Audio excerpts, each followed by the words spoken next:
If you're tired of throwing hand traps at each other in the Snake Eye Mirror or having to go blind second with Tenpai, then trust me, today I have the deck for you. What's going on, and welcome back to the channel. I'm glad you're here because today we're going to be going over my Lightsworn Tearlament deck. Of all the decks this format, this by far is one of the funnest decks I've played. Not only am I going to go through the deck list, but make sure you stick around to the end because I'm going to be doing test hands to showcase the power that this deck has. But first, as always, if you haven't already, go grab yourself a cup of coffee or something. That way you guys can sit down and tune in.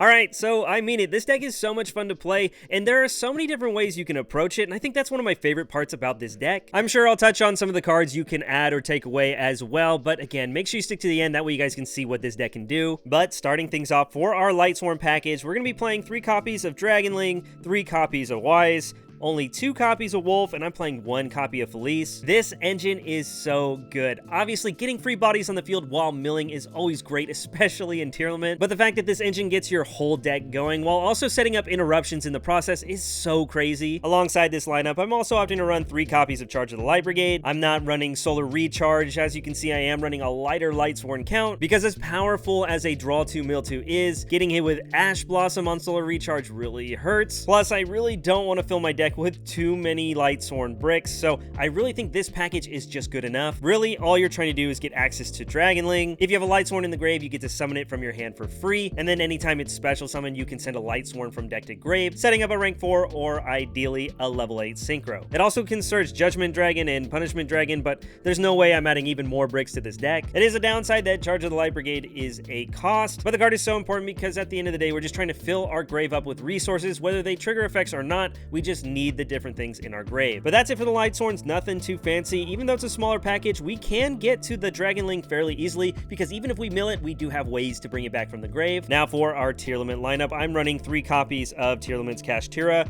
2 copies of Rhino Heart, and of course 1 of each of the names. Pretty standard lineup for the most part. It's Tearlament, there's not too much to explain. Not only does the Lightsworns help mill cards with the new Synchro Minerva, but it also gets us access to Visas Amritara, which can search any card that mentions Visas Starfrost, which obviously ties the whole engines together. Visas Amritara really is the bridge between both engines, and I think that's what makes this deck so great. It can search you any of our 3 planets. It can even search Grief, which is essentially a teleport or a Foolish Burial. It also grabs as Screams or Soliax, you name it. You can even play stuff like Meta Noise or any other kind of tier cards like Heartbeat. Sky's the limit with what you can do with this engine, and that's why I like this deck so much. But I wanted to make this as consistent as possible, and one way we're doing that is with our Horus package. We are playing 3 copies of Imseti, the Happy, alongside 2 of the King Sarcophagus. No real explanation needed. Obviously, this has been used in Tearlament for a while, but I will say there are some more applications now that we have the Lightsworn cards as well. Sometimes you just need to get a Lightsworn in the grave, that way you can summon Dragonling. So being able to use cards like Imseti or King Sarcophagus to discard those Lightsworns from your hand not only sets up rank 8 plays, but in the process you make your Lightsworn engine live. For some of the tech cards I'm playing, I am still opting to run the Shufflers. I think they're pretty important in this deck. This is a great interruption against a variety of decks, but also being able to just generically trigger your field spell on your opponent's turn whenever you need it is super important. Obviously a pop's really good, but especially when something like Tenpai has their field spell up, you want to make sure you get that off the field ASAP. Then after that, just a couple of board breakers, 3 copies of Forbidden Droplet, and only 2 copies of Super Poly. Obviously these are not good mills in the deck, and I think 5 board breakers is a decent number, that way you don't brick on them. I'm kind of up in the air. You could play Talents as well, but in the current meta, I just feel like these are good enough. Plus the fact that they're quick play spells means you can use them against Tenpai in the battle phase, which is super relevant. I also like that these ones will discard cards as well, so going second, it's another easy way to get those Lightsworns in the grave to get going. Plus we also have the Shufflers as mentioned, so it's just another card you don't mind throwing in the grave. Now for me, one of the hardest things about this deck to build is the extra deck, but before we go over that, I just want to showcase these beautiful brushed art sleeves from Dragon Shield. These ones are some of my personal favorites. I just think they're so beautiful. You can find these and more on their website. The link is down below. Plus, now I have a discount code with Dragon Shield, so make sure you use code COFFEE5 at checkout. It'll save you 5% off your entire order, plus a portion of that purchase comes back to the channel, and it helps me make content for you. So now hopping into the extra deck, as I mentioned earlier, the Minerva Synchro is so strong in this deck. It's a generic 8 synchro, so that's pretty cool, but you really want to be using the Lightsworns. As mentioned, we're playing the Visas and Ritara, and this is how we tie our Tearlaments engine into this deck. It takes any tuner, but it takes a light non-tuner to make it, and as mentioned, whenever it's synchro summoned, you can add any spell or trap from your deck to your hand that mentions Visa Starfrost. Oh, and also it has the on-field effect where you can destroy one of your own monsters, which is actually pretty relevant in this deck. It actually comes up pretty often. There are times that you just have Shiren on the field,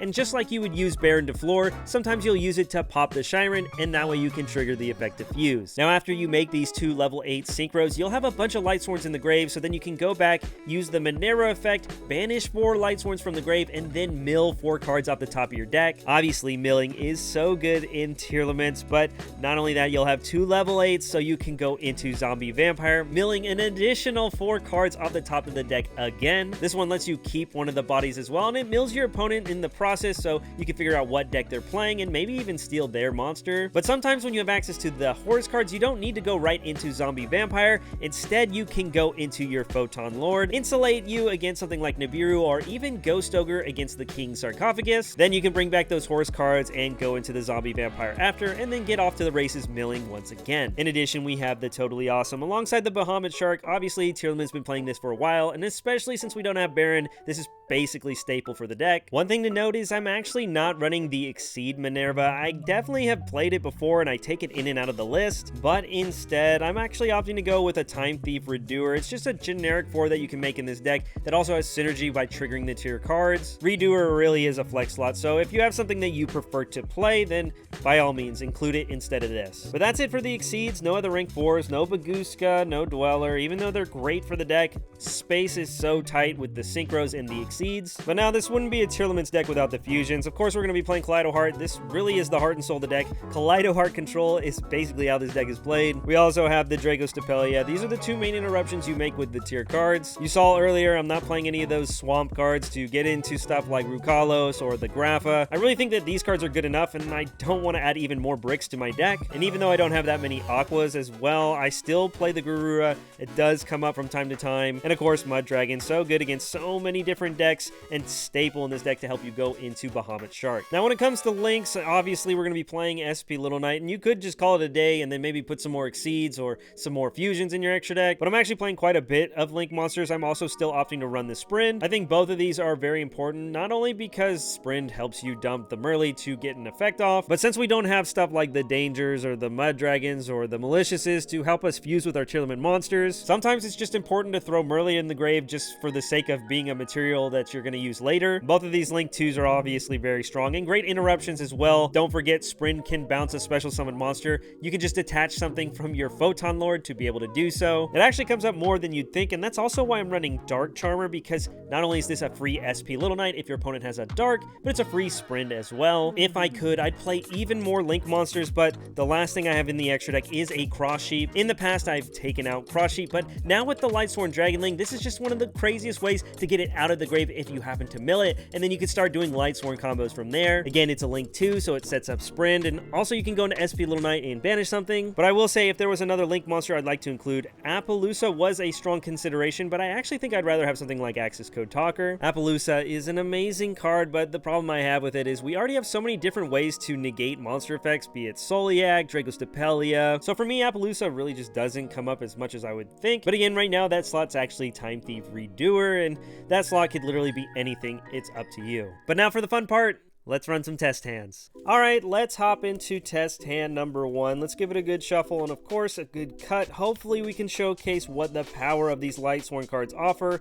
Our starting hand will have a Scream, Charge, Imseti, and double Dragonling. Really cool hand here. A lot of options. We get to see the Lightsworns in action. We're going to be able to mill a bunch of cards, and obviously, hand traps will change things as you're playing out your hands. Obviously, I can't simulate that kind of thing, so for the sake of the video, we're just going to assume I go uninterrupted just to show the full power of what this deck can do. Along the way, I'll probably talk about how to play around hand traps at least a little bit, but for this hand, it looks pretty straightforward. There's a couple of options right away. Maybe it's just respecting Ash. You could fire off Charge to see if it does proc your opponent to use their Ash Blossom. The one risk is you might mill double King Sark, and then now your Imseti's dead. The likelihood of that is very low, so it's probably better to start with that before Imseti. Even then, I don't know if our opponent would Ash Blossom it. Maybe after cost and they see what we milled, they might consider it. So starting things things off, I think I'm going to start with the charge. We'll go ahead and mill 3 for cost. We'll see what we hit.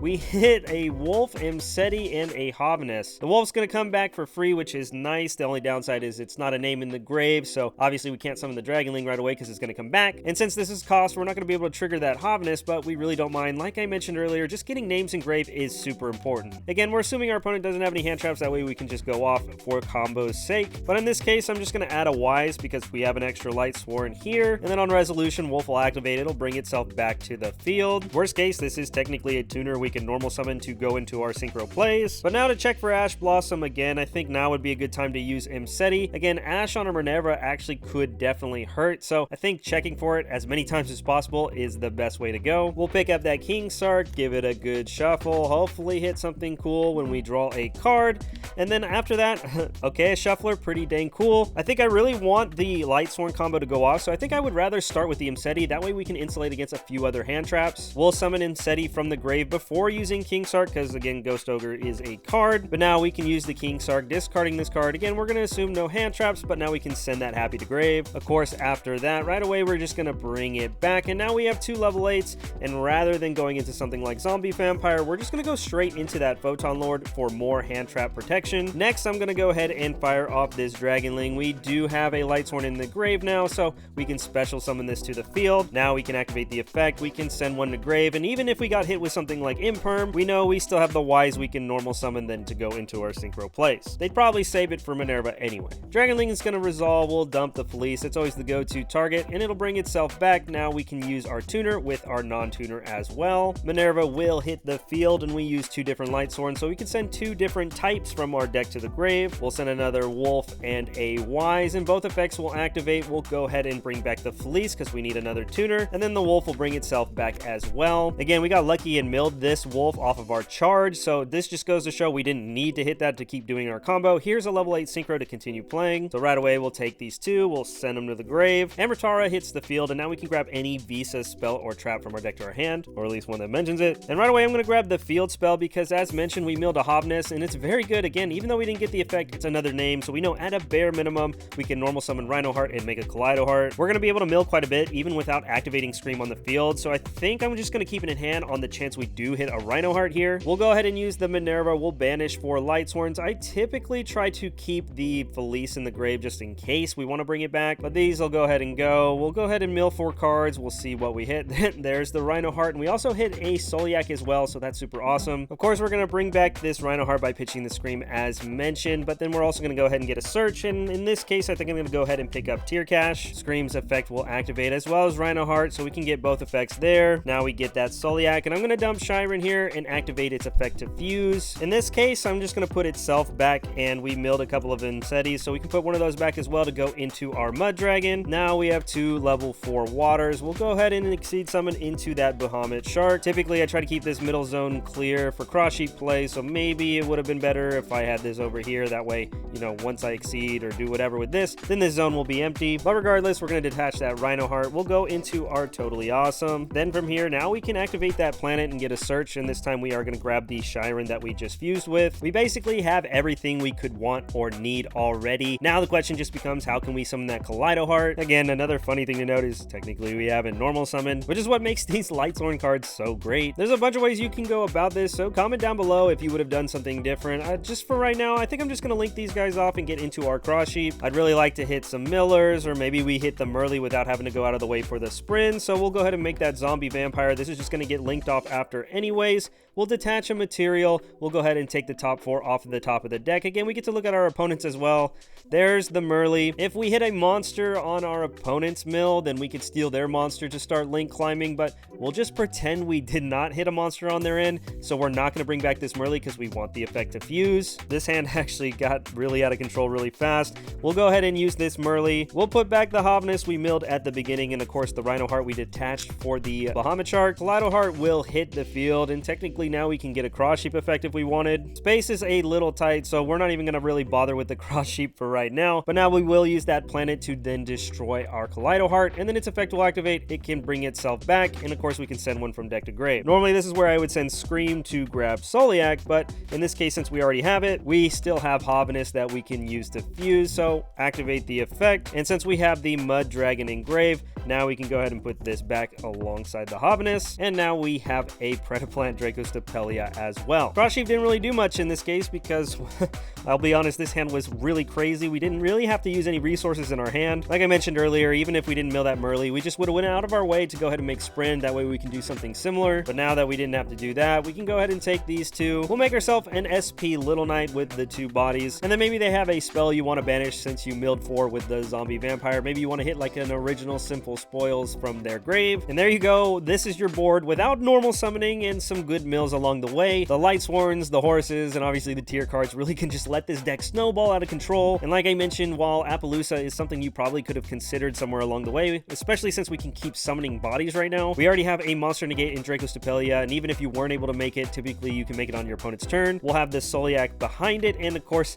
the Photon Lord, so in theory that's 3 monster effects we already have disruptions on. But again, sky's the limit with this deck, and we still have other cards we hadn't played. If you really wanted to be greedy and try to hit a shuffler, you can banish one of these, start milling some cards. I'd probably banish the Soliac on the chance we hit the Grief, that way we can add it back, but again, we already have one. But this deck is so much fun to play. I really think you all should try to give it a shot. But as crazy as that was, not all hands are as good as this, so let's run another test hand and hopefully it's a little more tame. Again, comment down below if you saw some other lines. That test hand was actually really crazy, so I'm sure there's 100 ways that could have played out. But for test hand number 2, our starting 5 this time is going to be Shiren, Happy, Forbidden Droplet, Dragonling, and a Primeval Planet Paralorhino. Definitely more of a gambling type hand, and there's a couple of ways you could play this out. You could just pick up something like the Tier Cash, add it to hand, and then mill with the Shiren, hoping to hit something like a Lightsworn with the 5. Or you can just add the Rhino Heart to do the mill 3, and then of course the Rhino Heart can mill the 2 on the normal summon, and then at least you have a rank 4 if things don't go right. Again, we're assuming we're not going to get hit with hand traps, and there is going to be some RNG in this one, so we'll see how it plays out. But I guess if I had to decide, I would probably start with the planet. I'd pick up that Rhino Heart, and then from here we'll see what the mills get us, and then we can go from there. We'll activate the Shiren's effect, we'll send the Happy. Hopefully we can get lucky. If we hit a Lightsworn name, then of course we're looking good.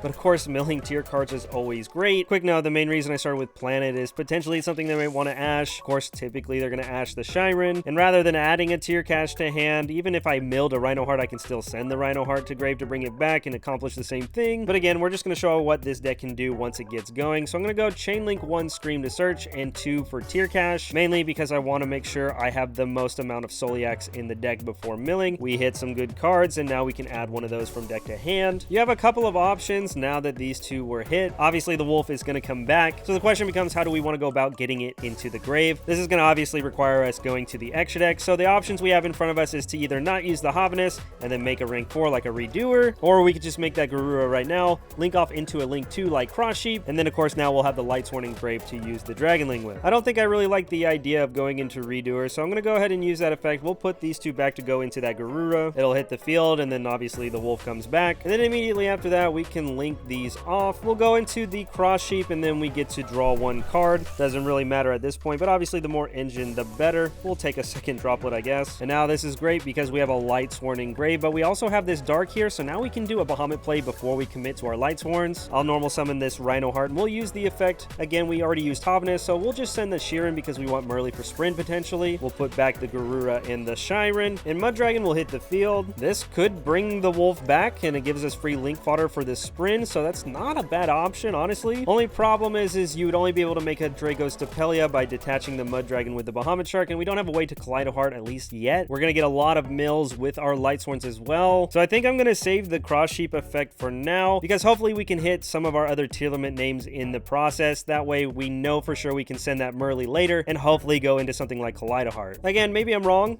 Comment down below if you think you would do something else, but now I'm gonna go ahead and make that Bahamut Shark and detach the Rhino Heart. Totally awesome. Hits the field, and now we have a negate and we can do our Lightsworn combos. We'll summon the Dragonling, we'll use its effect, we're gonna send that one Felice, and then Felice will bring itself back, and of course immediately we can synchro these. Minerva will hit the field, and now we can send 2 more from deck to grave. The funny thing is technically we could bump this Totally Awesome up by 700 attack as well, but in this case Wolf will obviously bring itself back, and then the Wise will bring back the Felice, and then right away once again we can synchro these off. We'll go into our Amritara, and now we can search another Visa Spell or Trap. I'm gonna go ahead and pick up a Grief just in case our mills don't get us another name. This is essentially a Foolish Burial worst case scenario because we have the Sprint play to go ahead and send the Merly as well. Don't forget this is an Aqua as well, so there are times that you link this off, recycle one of your waters, and then now you can use this to fuse. But we'll take these two, we'll go into an Exceed. Obviously it's Zombie Vampire, and we'll use the effect, we'll detach, and we'll look at the top 4. We'll see where it gets us from here. There's the Hoviness. We already used its effect, but like I mentioned, now we have another tier name in the grave to potentially go into Kaleidoheart. Also, I don't know if you noticed, but I forgot to mill 4 cards with the Synchro Minerva. I don't want to go back, so we'll just play it out from here, but just know we could have milled even more cards in the process. If you didn't hit a monster on your opponent's end, then you could just bring the Hoviness back. And this is just going to be free link fodder now. We can take these two and go into our Sprint. We'll activate the effect on summon. Now we can dump that Merly. And of course, Merly's effect will now activate. We can put back that Hoviness that we got and the Rhino Heart we detached with Bahamut Shark. If we didn't wind up detaching this and we used the Mud Dragon, then we would have just used the Bahamut Shark as a material. But these will go to the bottom. We can go into our Kaleidoheart. And now we could use the Paralorhino to pop it and then get another search. Again, we already have Soliac, so we don't have to send a Scream from our deck to the graveyard with it. But to just push the limits of what this deck does, we're just going to do it anyway because we haven't used Soliac's effect to search, so we'll go ahead and destroy it with Planet. And then of course it brings itself back. Soliac's effect will now activate. We'll pick up a Tier Cache, and you could just call it a day here. You have enough interruptions to really stop most decks in the meta, to be completely honest. But we do have a couple of options. We can use Grief to summon Rhino, and then Rhino Heart can bring itself back because we haven't used that effect yet. That'll get us free link fodder, but at this point we don't even need Grief anymore. We can just summon the Tier Cache. Maybe we mill a Miller. I'm going to banish the Soliac just in case we ever do need to recycle it with Grief, and then we can go ahead and mill 3 cards. In this case it doesn't really matter. We have a Shiren, so that's pretty neat. But the main reason I'm doing this is I just wanted that extra body. That way I can link these off and go into an SP Little Knight as an added interruption. Maybe you want to banish something that you milled with the Zombie Vampire. Another cool thing to note now is that if we use this Toad, if we put it back, the Bahamut Shark still has a material to potentially bring it back out. But the main reason I left this Shark on the field isn't really for that reason. It's because Sprint can bounce a special summon monster by detaching a material as well. And of course this is a fusion. So on your opponent's turn, if you ever used Soliac to send the Kaleidoheart, Kaleidoheart will obviously come back. You can spin a card, but then you can dump another name. You can send something like Hoviness. Hoviness can then put these two back. Obviously we're going into Dracostapelia after that, but that's assuming again we used the Sprint first to detach the Mud Dragon. Or if you really wanted to, you could have just linked with the Bahamut Shark and kept the Zombie Vampire on the field. It is a little bit bigger. Again, regardless, either way, it's pretty crazy. You got a bounce, a monster negate with a spin, and another fusion summon, potentially being another monster negate, SP Little Knight as well, Grief for the follow-up, and of course a pop with the field spell during any of that we're doing. And in this case, we didn't hit any of the Millers, which is a little bit unfortunate, but hey, we can't ask for it all, right? But that's gonna wrap things up for today's video. I hope you guys enjoyed the test hands just to show how crazy this deck can be. Again, by no means is this deck unstoppable or unbeatable, but it's one of the funnest decks to play this format. But once again, thanks for tuning in, and here's hoping to see you on the next one. Peace.